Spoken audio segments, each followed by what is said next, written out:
Bismillahirrahmanirrahim. Assalamualaikum warahmatullahi wabarakatuh. Waalaikumsalam warahmatullahi wabarakatuh. Pak Lutfi. Alhamdulillah. Alhamdulillah. Bertemu lagi bersama kami dalam kegiatan kajian online muslimah yang akan membahas pertanyaan-pertanyaan dari sahabat online kami.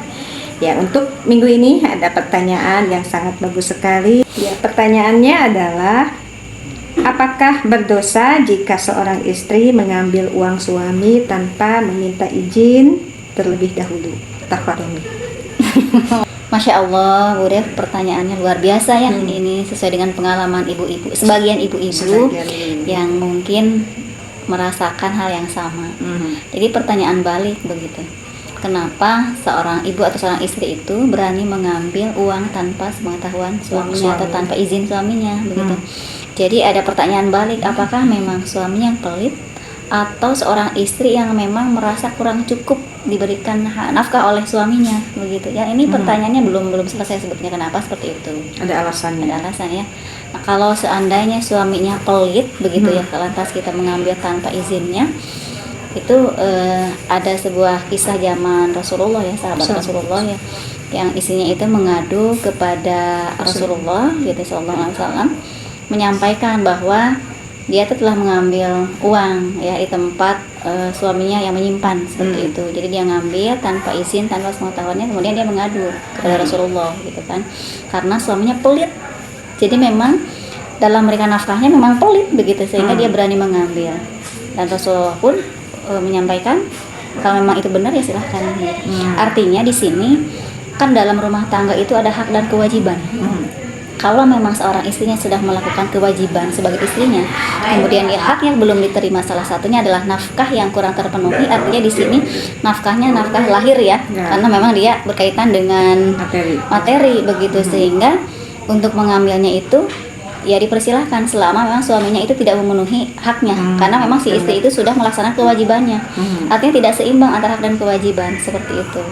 Nah, kalau memang suaminya yang sudah baik, sudah memberikan nafkah, kemudian kita mengambilnya, artinya apa itu?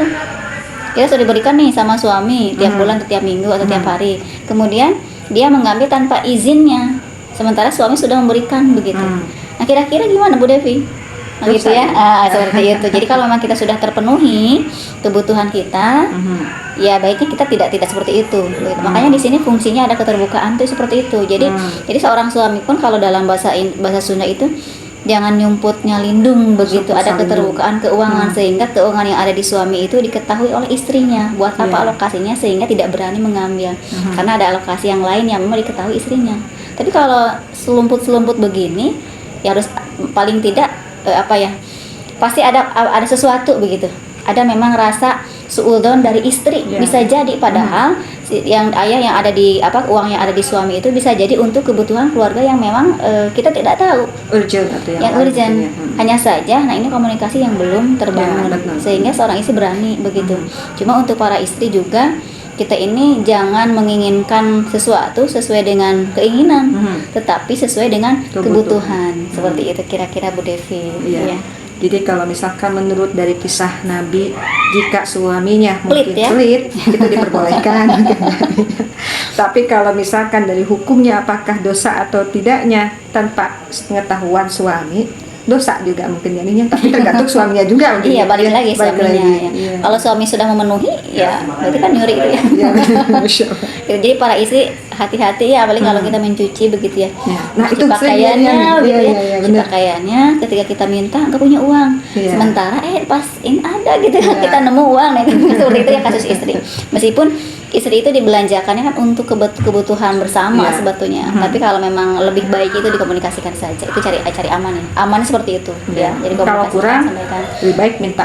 Iya, kalau kurang sampaikan. Kecuali memang suami itu meskipun kita kurang terus dia berbelit-belit tidak memberi, ya itu tadi berarti kisah yang tadi itu bisa dipakai seperti itu. Sesuai dengan kebutuhan ya, bukan keinginan. Jangan mentang-mentang kisah tadi itu membolehkan. Nah, nanti efeknya kita ngambil ke suami sesuai dengan keinginan, padahal kebutuhan kita sudah tercukupi. Itu jangan juga salah persepsi dari hasil kajian ini. Seperti itu ya. Alhamdulillah. Terima kasih Mimi. Nah, begitu Bu Sofi jawaban dari Mimi Nada. Mudah-mudahan kita semua mendapatkan ibroh ya Mimi ya. dari Amin, amin, kajian kali ini. Terima kasih atas waktunya. Mudah-mudahan minggu depan kita bisa bertemu lagi dalam keadaan sehat walafiat. Amin, ya Allah. Mohon maaf jika ada kekurangan. Wabillahi taufiq wal hidayah. Wassalamualaikum warahmatullahi wabarakatuh. Waalaikumsalam warahmatullahi wabarakatuh. Sini.